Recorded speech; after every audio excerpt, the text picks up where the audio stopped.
সম্মানিত দিনী ভাই ও বোন, শুরু হয়ে গেল পবিত্র রজব মাস। কোন দোয়া পাঠ করিবেন, রোজা কবে রাখবেন, কয়টি রাখবেন এবং নামাজ কত রাকাত পড়বেন, কিভাবে পড়বেন এবং মোনাজাত কিভাবে করবেন, প্রত্যেকটি বিষয় অল্প সময়ের মধ্যে সুস্পষ্টভাবে বলে দিব। সকলেই গভীর মনোযোগ দিয়ে শুনবেন ইনশাআল্লাহ।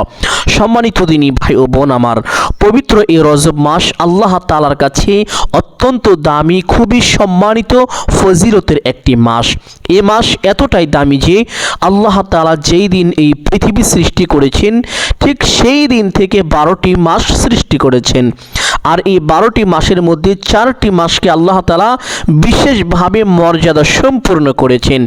আর এই বিশেষ মর্যাদা সম্পূর্ণ মাসের মধ্যে একটি মাস হলো পবিত্র এই রজব মাস। সুবহানাল্লাহ। শুধু তাই নয়, পবিত্র এই রজব মাসে এমন একটি রজনী আছে যেই রজনী পৃথিবীর সবচেয়ে সর্বশ্রেষ্ঠ রজনী, সর্বশ্রেষ্ঠ রাত। পবিত্র হাদিসের মধ্যে এসেছে, হযরত ওমর রাদিয়াল্লাহু তাআলা আনহু থেকে বর্ণিত, তিনি বলেন, আল্লাহর নবী মুহাম্মদুর রাসূলুল্লাহ সাল্লাল্লাহু আলাইহি ওয়াসাল্লাম 4টি রাতের ব্যাপারে আমাদেরকে ইঙ্গিত করেছেন বা বলেছেন যে 4টি রাত সবচেয়ে দামি, সবচেয়ে বেশি মর্যাদা সম্পূর্ণ। আর এই 4টি রাতের মধ্যে একটি রাত হলো পবিত্র রজব মাসের প্রথম রাত। সুবহানাল্লাহ। আমরা এমন একটি দামি সম্মানিত মাস পেয়েছি। পবিত্র হাদিসের মধ্যে এসেছে, আল্লাহর নবী মুহাম্মদুর রাসূলুল্লাহ সাল্লাল্লাহু আলাইহি ওয়াসাল্লাম বলেন যে রজব মাস হলো আল্লাহর মাস, আর শাবান হলো আমার মাস, রমজান হলো আমার উম্মতের মাস। সুবহানাল্লাহ। সম্মানিত দিনী ভাই ও বোন আমার, তাহলে বুঝতেই পারছেন এই মাস কতটা দামি, কতটা সম্মানিত, ফজিলতপূর্ণ একটি মাস। এই মাসে 3টি আমল কোনোভাবেই ছাড়বেন না, যেই 3টি আমল আল্লাহর নবী মুহাম্মদুর রাসূলুল্লাহ সাল্লাল্লাহু আলাইহি ওয়াসাল্লাম নিজে করেছেন এবং সাহাবীদেরকে করতে আদেশ করেছেন, সাহাবীরাও এই আমল করেছেন। যদি এই 3টি আমল করতে পারেন, 1 নাম্বার পুরস্কার, আল্লাহ তাআলা আপনার জীবনের যৌবনের যত গুনাহ আছে সমস্ত গুনাহ খাতা ক্ষমা করে দিবেন। 2 নাম্বার পুরস্কার, আল্লাহ তাআলা আপনার জীবন থেকে সকল অভাব অনটন, দুঃখ কষ্ট পেরেশানি, বিপদ আপদ, বালা মুসিবত সাথে সাথে দূর করে দিবেন এবং প্রত্যেকটি জায়গায় প্রত্যেকটি কাজে আপনাকে সফলতা দান করিবেন। টাকা পয়সা ধন সম্পদ চতুর্দিক থেকে আল্লাহ তাআলা ব্যবস্থা করে দিবেন। সুবহানাল্লাহ। 3 নাম্বার পুরস্কার, এই আমল করে আপনি আল্লাহ তাআলার কাছে যা চাইবেন আল্লাহ তাআলা আপনাকে তাই দান করিবেন। যে দোয়াই করবেন সে দোয়াই আল্লাহ তাআলা কবুল করে নেবেন। যদি এই বিশেষ 3টি পুরস্কার পেতে চান, এই আমলটি কোনোভাবেই ছাড়া যাবে না। এই 3টি পুরস্কার ব্যতীত আরও অনেক অনেক পুরস্কার রয়েছে। এই জন্য সম্মানিত দিনী ভাই বোন সকলকে অনুরোধ করে বলবো, এই ফজিলতের মাস, সম্মানিত মহান মর্যাদা সম্পূর্ণ মাসের এই বিশেষ 3টি আমল কোনোভাবে ছাড়বেন না। 1 নাম্বার আমল হলো রজব মাসের চাঁদ ওঠার পর থেকে শুরু করে রমজানের চাঁদ ওঠার আগ পর্যন্ত, তথা 2 মাস রজব এবং শাবান, এই পরিপূর্ণ 2টি মাস প্রত্যেক 5 ওয়াক্ত ফরজ নামাজের সালাম শেষ করে সাথে সাথে একটি ছোট্ট দোয়া পাঠ করিবেন, যেই দোয়া আল্লাহর নবী মুহাম্মদুর রাসূলুল্লাহ সাল্লাল্লাহু আলাইহি ওয়াসাল্লাম পাঠ করতে বলেছেন। এবং এই দোয়ার অর্থটি খুবই চমৎকার। অর্থ হলো, হে আল্লাহ, আপনি আমাদেরকে রজব এবং শাবানের বরকত দান করুন এবং রমজান পর্যন্ত আমাদের হায়াতকে বৃদ্ধি করে দিন। সুবহানাল্লাহ। সম্মানিত দিনী ভাই বোন, দোয়াটি হলো, আল্লাহুম্মা বারিক লানা في رجب وشعبان وبلغنا رمضان اللهم بارك لنا في رجب وشعبان وبلغنا رمضان। অতঃপর 2 নাম্বার আমল হলো পবিত্র এই রজব মাসে বেশি বেশি রোজা রাখা। পবিত্র হাদিসের মধ্যে এসেছে, আল্লাহর নবী মুহাম্মদুর রাসূলুল্লাহ সাল্লাল্লাহু আলাইহি ওয়াসাল্লাম রমজানে 30টি রোজা রাখতেন এবং রমজানের পূর্ববর্তী মাস তথা শাবান মাসে 20টি রোজা রাখতেন।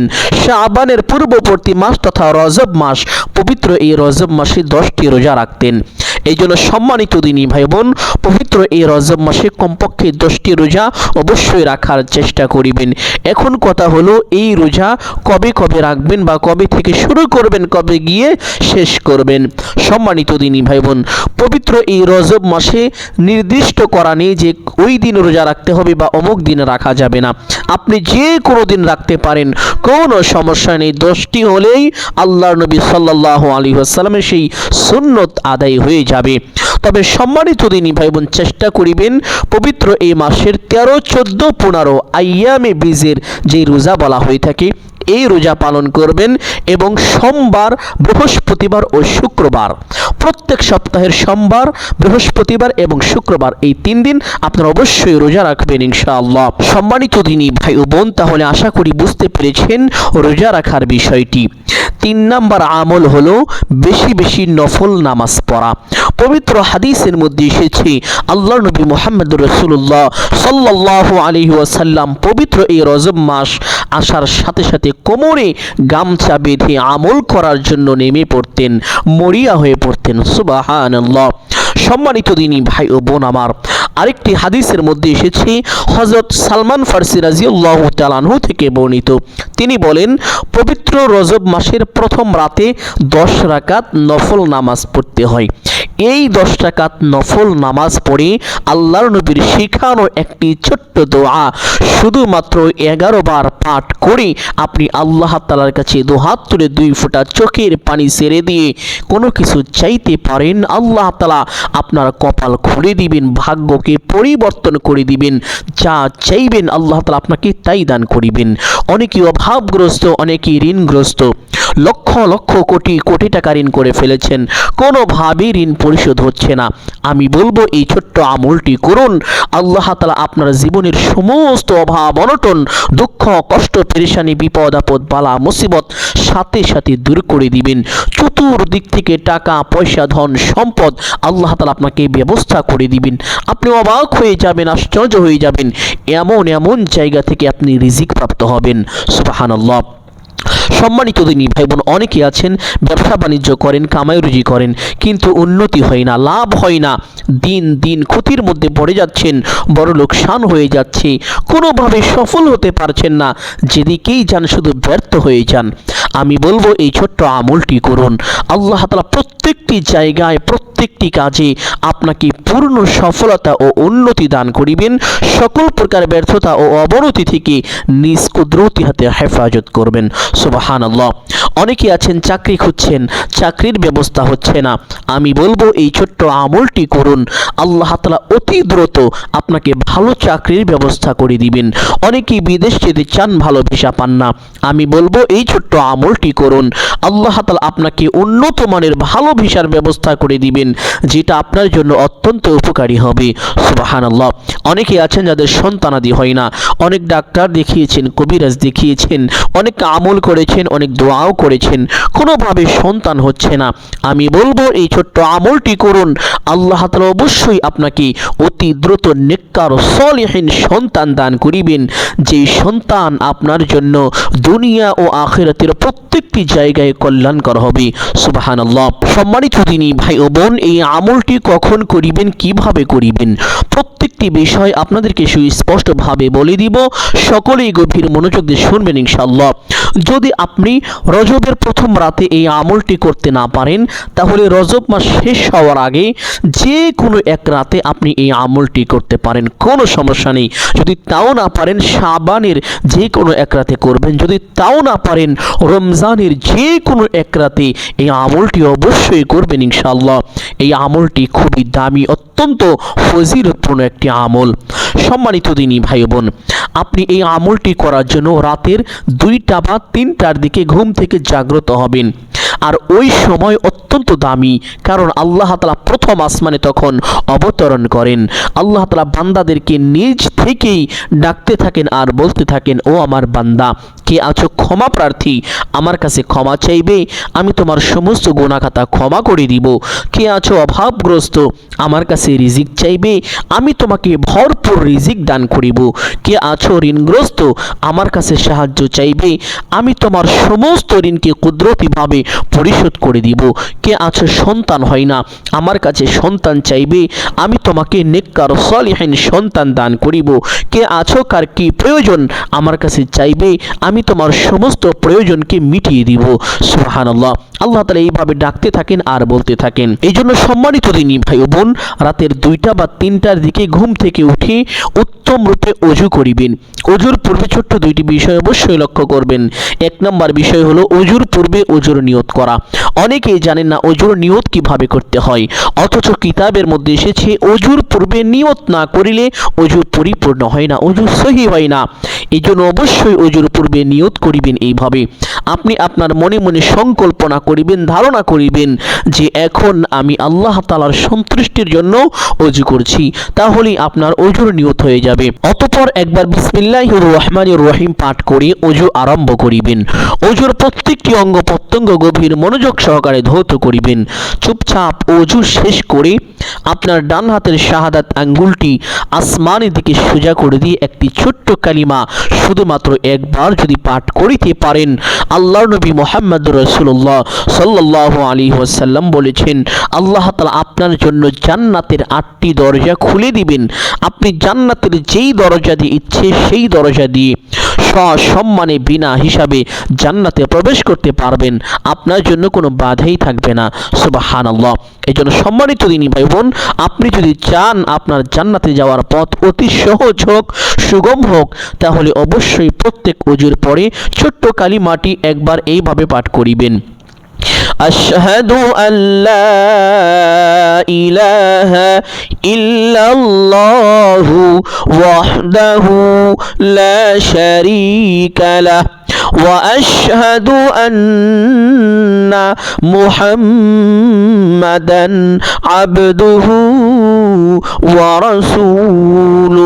কালিমাটি পাঠ করা শেষ করে একটি পবিত্র স্থানে চলে যাবেন। গিয়ে কিবলামুখী হয়ে দাঁড়িয়ে নিয়ত করিবেন এইভাবে, আমি কিবলামুখী হয়ে আল্লাহ তাআলার সন্তুষ্টির জন্য 2 রাকাত তাহাজ্জুদের নামাজ পড়িতেছি। নিয়ত শেষ করে প্রত্যেক নামাজে হাত দুটি যেইভাবে উঠিয়ে থাকেন ঠিক সেভাবে উঠাবেন। উঠিয়ে আল্লাহু আকবার বলে হাত ছেড়ে দিয়ে বেঁধে ফেলবেন। বাঁধার পরে সানা পাঠ করিবেন একবার এইভাবে, সুবহানাকাল্লাহুম্মা ওয়া বিহামদিকা ওয়া তাবারাকা ইসমুকা ওয়া তাআলা জাদ্দুকা ওয়া লা ইলাহা গায়রুক। অতঃপর আউযু বিল্লাহ এবং বিসমিল্লাহ পাঠ করিবেন এইভাবে, আউযু বিল্লাহি মিনাশ শাইতানির রাজীম, বিসমিল্লাহির রহমানির রহিম। অতঃপর সূরাত আল ফাতিহা শুরু থেকে শেষ পর্যন্ত একবার পাঠ করিবেন এইভাবে, আলহামদুলিল্লাহি রাব্বিল আলামিন আর রহমানির রহিম মালিকি ইয়াউমিদ্দিন ইয়াকা না'বুদু ওয়া ইয়াকা নাস্তাঈন ইহদিনাস সিরাতাল মুস্তাকিম সিরাতাল লাযীনা আন'আমতা আলাইহিম গায়রিল মাগদুবি আলাইহিম ওয়ালাদ-দাল্লিন। অতঃপর একবার বলবেন আমিন, অতঃপর বলবেন বিসমিল্লাহির রহমানির রহিম। অতঃপর যেহেতু এটা প্রথম রাকাত, এই জন্য পবিত্র কোরআনুল কারীম থেকে যে কোনো একটি সূরা একবার পাঠ করিবেন ইনশাআল্লাহ। আপনাদের বোঝানোর জন্য আমি ছোট্ট একটি সূরা পাঠ করছি, ওয়াল আসর ইন্নাল ইনসানা লাফি খুসর ইল্লাল্লাযীনা আমানু ওয়া আমিলুস সালিহাতি ওয়া তাওয়াসাউ বিল হক্ক ওয়া তাওয়াসাউ বিস সাবর। আপনি চাইলে এই সূরাটিও পাঠ করতে পারেন অথবা যে কোনো একটি সূরা একবার পাঠ করিবেন ইনশাআল্লাহ। সূরাটি পাঠ করা শেষ করে আল্লাহু আকবার বলে রুকুতে চলে যাবেন। রুকু থেকে রুকুর তাসবিহ পাঠ করিবেন কমপক্ষে 3 বার এইভাবে, সুবহানা রাব্বিয়াল আযীম। আপনি চাইলে এই তাসবিহ 5 বার অথবা 7 বার পাঠ করিতে পারেন। তাসবিহটি পাঠ করা শেষ করে সামি আল্লাহু লিমান হামিদা বলে সোজা হবেন। সোজা হওয়ার পরে একটি ছোট্ট দোয়া পাঠ করিবেন একবার এইভাবে, রব্বানা লাকাল হামদ। অতঃপর আল্লাহু আকবার বলে সিজদায় চলে যাবেন। সিজদায় গিয়ে সিজদার তাসবিহ পাঠ করিবেন কমপক্ষে 3 বার এইভাবে, সুবহানা রাব্বিয়াল আ'লা। আপনি চাইলে এই তাসবিহ 5 বার অথবা 7 বারও পাঠ করিতে পারেন। তাসবিহটি পাঠ করা শেষ করে আল্লাহু আকবার বলে সোজা হয়ে বসে পড়বেন।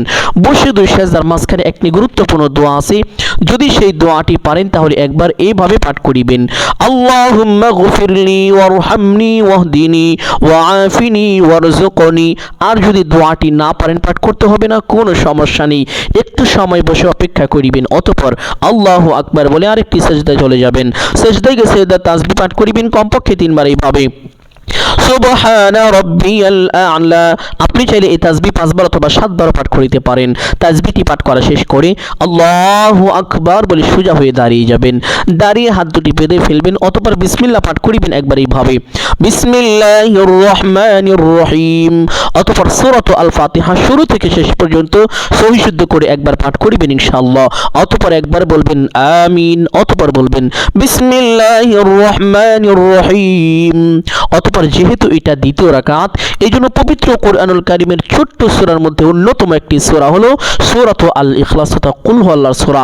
এই সূরাটি খুবই ফজিলতপূর্ণ এবং খুবই দামি, এই জন্য এই সূরাটি একবার পাঠ করিবেন এইভাবে, কুল হুয়াল্লাহু আহাদ আল্লাহুস সামাদ লাম ইয়ালিদ ওয়া লাম ইউলাদ ওয়া লাম ইয়াকুল লাহু কুফুয়ান আহাদ। আপনি চাইলে অন্য একটি সূরা পাঠ করতে পারেন, কোনো সমস্যা নেই। সূরা পাঠ করা শেষ করে আল্লাহু আকবার বলে রুকুতে চলে যাবেন। রুকুতে গিয়ে রুকুর তাসবিহ পাঠ করিবেন কমপক্ষে 3 বার এইভাবে, সুবহানা রাব্বিয়াল আযীম। আপনি চাইলে এই তাসবিহ 5 বার অথবা 7 বার পাঠ করিতে পারেন। তাসবিহটি পাঠ করা শেষ করে সামিআ আল্লাহু লিমান হামিদা বলে সোজা হবেন। সোজা হওয়ার পরে একটি ছোট্ট দোয়া পাঠ করিবেন এইভাবে, রব্বানা লাকাল হামদ। অতঃপর আল্লাহু আকবার বলে সিজদায় চলে যাবেন। সিজদায় গিয়ে সিজদার তাসবিহ পাঠ করিবেন কমপক্ষে 3 বার এইভাবে, সুবহানা রাব্বিয়াল আ'লা। আপনি চাইলে এই তাসবিহ 5 বার অথবা 7 বার পাঠ করিতে পারেন। তাসবিহটি পাঠ করা শেষ করে আল্লাহু আকবার বলে সোজা হয়ে বসে পড়বেন। বসে দুই সেজদার মাঝখানে সেই দোয়াটি যদি পারেন তাহলে অবশ্যই একবার পাঠ করিবেন, আর যদি না পারেন পাঠ করতে হবে না, কোনো সমস্যা নেই, একটু সময় বসে অপেক্ষা করিবেন, অতঃপর আল্লাহু আকবার বলে আরেকটি সেজদায় চলে যাবেন।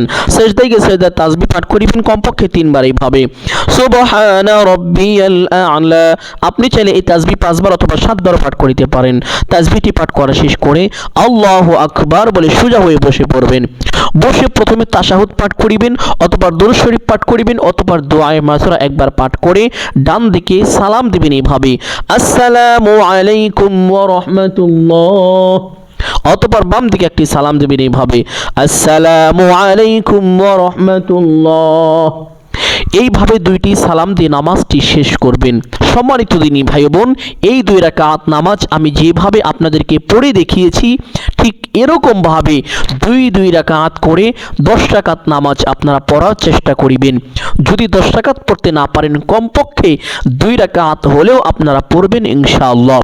এই নামাজ শেষ করে সেই স্থানে বসবেন, বসে একটি ছোট্ট দুরূদ পাঠ করিবেন, যেই দুরূদের ব্যাপারে পবিত্র হাদিসের মধ্যে এসেছে, আল্লাহর নবী মুহাম্মদুর রাসূলুল্লাহ সাল্লাল্লাহু আলাইহি ওয়াসাল্লাম বলেন, যেই ব্যক্তি আমি রাসূলের উপরে একবার দুরূদ পাঠ করবে আল্লাহ তাআলা সঙ্গে সঙ্গে ওই ব্যক্তির উপরে 10টি রহমত নাজিল করবেন, তাকে বড় বড় 10টি বিপদ থেকে আল্লাহ তাআলা নিজ কুদরতি হাতে হেফাজত করবেন, তার মনের বড় বড় 10টি আশা বাসনা আল্লাহ তাআলা পূরণ করবেন এবং তার আমলনামায় কমপক্ষে 10টি নেকি দান করবেন, তার জীবন থেকে কমপক্ষে 10টি গুনাহ খাতা ক্ষমা করে দিবেন।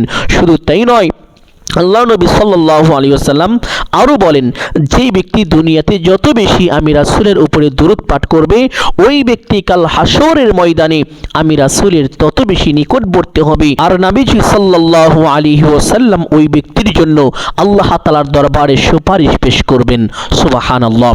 এই জন্য সম্মানিত দিনী ভাই বোন, উঠতে বসতে চলতে ফিরতে যখনই সময় পাবেন দুরূদটি বেশি বেশি পাঠ করার চেষ্টা করিবেন। দুরূদটি হলো, আল্লাহুম্মা সাল্লি ওয়া সাল্লিম আলা নাবিয়িনা মুহাম্মদ, আল্লাহুম্মা সাল্লি ওয়া সাল্লিম আলা নাবিয়িনা মুহাম্মদ।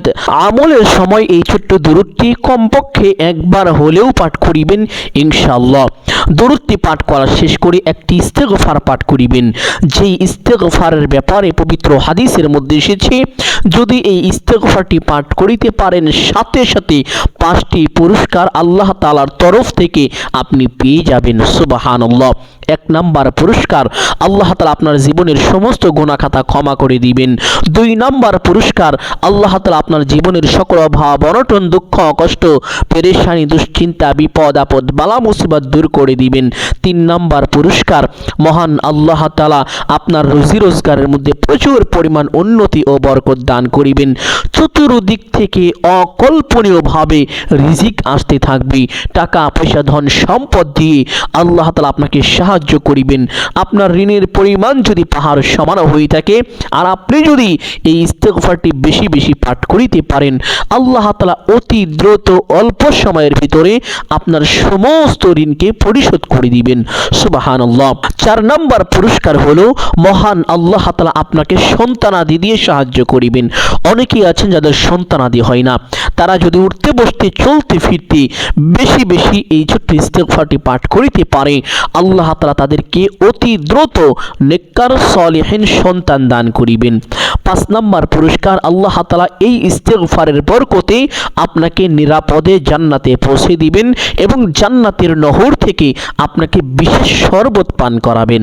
সুবহানাল্লাহ। সম্মানিত দিনী ভাই বোন, এই বিশেষ 5টি পুরস্কার যদি পেতে চান তাহলে উঠতে বসতে চলতে ফিরতে যখনই সময় পাবেন ছোট্ট এই ইস্তেগফারটি পাঠ করিবেন। আস্তাগফিরুল্লাহাল্লাযী লা ইলাহা ইল্লা হুয়াল হাইয়ুল কাইয়্যুম। আস্তাগফিরুল্লাহাল্লাযী লা ইলাহা ইল্লা হুয়াল হাইয়ুল কাইয়্যুম। আমলের সময় কমপক্ষে একবার হলেও জীবনের সমস্ত গুনাহের কথা স্মরণ করে আল্লাহ তাআলার দরবারে লজ্জিত ও অনুতপ্ত হয়ে ক্ষমার আশায় একমাত্র আল্লাহকে সন্তুষ্টি করার উদ্দেশ্যে পাঠ করিবেন ইনশাআল্লাহ।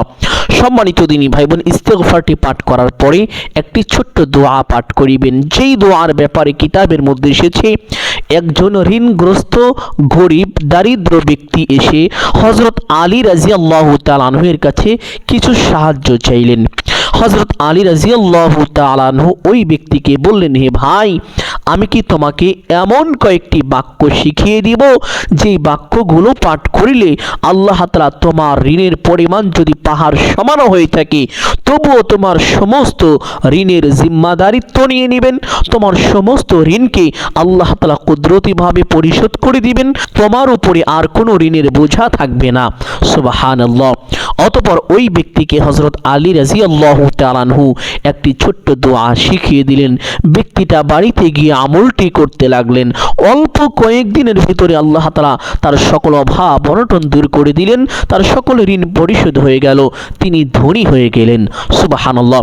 এই দোয়া যে কোনো ব্যক্তি পাঠ করলে সেই ব্যক্তি উপকৃত হবে, লাভবান হবে। হিন্দু মুসলমান যে কেউ পাঠ করলে আল্লাহ তাআলা তাকেই এই দোয়ার বরকতে রাতারাতি ধনী বানিয়ে দিবেন।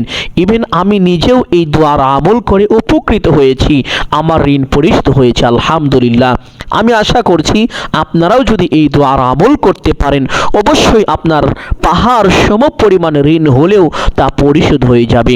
আর সেই দোয়াটি হলো, আল্লাহুম্মা কফিনি বিহালালিকা আন হারামিকা ওয়া আগনিনি বিফাদলিকা আম্মান সিওয়াক। আল্লাহুম্মা কফিনি বিহালালিকা আন হারামিকা ওয়া আগনিনি বিফাদলিকা আম্মান সিওয়াক। এই দোয়াটি এইভাবে 11 বার পাঠ করিবেন। দোয়াটি 11 বার পাঠ করার পরে একটি ইসমে আজম পাঠ করিবেন। যেই ইসমে আজম পাঠ করে আল্লাহ তাআলার কাছে কোনো কিছু চাওয়া হলে বন্দুকের গুলি মিস হয়ে যেতে পারে, কিন্তু আপনার চাওয়া পূরণ হতে কখনোই মিস হবে না। কেননা আল্লাহ নবী মুহাম্মদ রাসূলুল্লাহ সাল্লাল্লাহু আলাইহি ওয়াসাল্লাম কসম করে বলেন যে আমি ওই সত্তার শপথ করে বলছি যার হাতে আমার প্রাণ, কেউ যদি এই দোয়ার মাধ্যমে আল্লাহ তাআলার কাছে কোনো কিছু চায়, আল্লাহ তাআলা অবশ্যই তাকে তা দান করিবেন। কেউ যদি এই দোয়ার মাধ্যমে আল্লাহকে ডাকে, আল্লাহ তাআলা অবশ্যই তার ডাকে সাড়া দিবেন। সুবহানাল্লাহ, কত বড় কথা, কসম করে ওয়াদা করে বলেছেন। এই জন্য সম্মানিত দিনী ভাই ও বোন, যদি এই দোয়া পাঠ করে আল্লাহ তাআলার কাছে কোনো কিছু চাইতে পারেন, বন্দুকের গুলি মিস হয়ে যেতে পারে, আপনার চাওয়া পূরণ হওয়াটা কখনোই কোনোভাবেই মিস হবে না ইনশাআল্লাহ। আর সেই দোয়াটি হলো আল্লাহুম্মা ইন্নী আসআলুকা বিআন্নী আশহাদু আন্নাকা আনতাল্লাহু লা ইলাহা ইল্লা আনতা আহাদুস সামাদুল্লাযী লাম ইয়ালিদ ওয়া লাম ইউলাদ ওয়া লাম ইয়াকুল লাহু কুফুয়ান আহাদ। আপনাদের বোঝার সুবিধার জন্য দোয়াটি আরও একবার পাঠ করছি, সকলেই পরিপূর্ণ মনোযোগ দিয়ে দোয়াটি শুনবেন, উচ্চারণটি কেমন হয়। আল্লাহুম্মা ইন্নী আসআলুকা বিআন্নী আশহাদু আন্নাকা আনতাল্লাহু লা ইলাহা ইল্লা আনতা আহাদুস সামাদুল্লাযী লাম ইয়ালিদ ওয়া লাম ইউলাদ ওয়া লাম ইয়াকুল লাহু কুফুয়ান আহাদ। দোয়াটি এইভাবে 3 বার পাঠ করিবেন, অতঃপর এই দুরূদটি পাঠ করিবেন। আল্লাহুম্মা সাল্লি আলা মুহাম্মাদ ওয়া আলা আলি মুহাম্মাদ কামা সাল্লাইতা আলা ইব্রাহিম ওয়া আলা আলি ইব্রাহিম ইন্নাকা হামিদুম মাজিদ। আল্লাহুম্মা বারিক আলা মুহাম্মাদ ওয়া আলা আলি মুহাম্মাদ কামা বারাকতা আলা ইব্রাহিম ওয়া আলা আলি ইব্রাহিম ইন্নাকা হামিদুম মাজিদ। দুরূদটি একবার পাঠ করা শেষ করে দোয়া মুনাজাত করবেন এইভাবে। আলহামদুলিল্লাহি রাব্বিল আলামিন ওয়াসসালাতু ওয়াসসালামু আলা সাইয়্যিদিল আম্বিয়াই ওয়াল মুরসালিন। এই দুইটি বাক্য বলার পরে আপনার যাহা কিছু প্রয়োজন সমস্ত কিছু আল্লাহ তাআলার কাছে চাইবেন। চাওয়া শেষ করে একবার বলবেন, হে আল্লাহ, আপনার হাবিবের উসিলা করে আমার দোয়া মুনাজাত কবুল আর মঞ্জুর করে নিন। অতঃপর 3 বার বলবেন আমিন আমিন আমিন বিরহমাতিকা ইয়া আরহামার রাহিমিন। দোয়া মুনাজাত শেষ করে একবার পড়বেন সাল্লাল্লাহু আলাইহি ওয়াসাল্লাম। সাথে সাথে আপনার দোয়া আল্লাহ তাআলার আরশে আযমে পৌঁছে যাবে, আপনার দোয়া কবুল আর মঞ্জুর হয়ে যাবে। এইভাবে যদি এই আমলটি করতে পারেন, আপনার ঋণের পরিমাণ যদি পাহাড় সমানও হয়ে থাকে, তবুও তা গায়েবীভাবে আল্লাহ তাআলা পরিশোধ করে দিবেন। আপনার অভাবের পরিমাণ যদি সমুদ্রের ফেনারাশি হয়ে থাকে, তবুও আল্লাহ তাআলা আপনার সকল অভাব অনটনকে দূর করে দিবেন এবং আল্লাহ তাআলা সর্বপ্রকার বিপদ আপদ থেকে আপনাকে নিজ কুদরতি হাতে হেফাজত করবেন। সুবহানাল্লাহ। সম্মানিত দিনী ভাই বোন, আমি আশা করছি আজকের এই আমলটি আপনাদের সকলের জন্য অত্যন্ত গুরুত্বপূর্ণ এবং উপকারী ছিল। অতএব সকলকে বলবো সদকায়ে জারিয়ার উদ্দেশ্যে কমপক্ষে একটি হলেও শেয়ার করে দিবেন। যদি আলোচনাটি ভালো লাগে অবশ্যই ভিডিওতে একটি লাইক করবেন, কমেন্টে আমিন বলে দোয়ায় শরীক থাকবেন।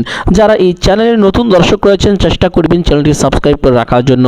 সকলের জন্য অন্তর থেকে দোয়া করি আল্লাহ তাআলা সকলকে ভালো রাখুন, সুস্থ রাখুন, জানে মালে কামায় রুজিতে প্রচুর পরিমাণ উন্নতি ও বরকত দান করুন। সকলেই বলি আমিন সুম্মা আমিন। আসসালামু আলাইকুম ওয়া রাহমাতুল্লাহি ওয়া বারাকাতুহু।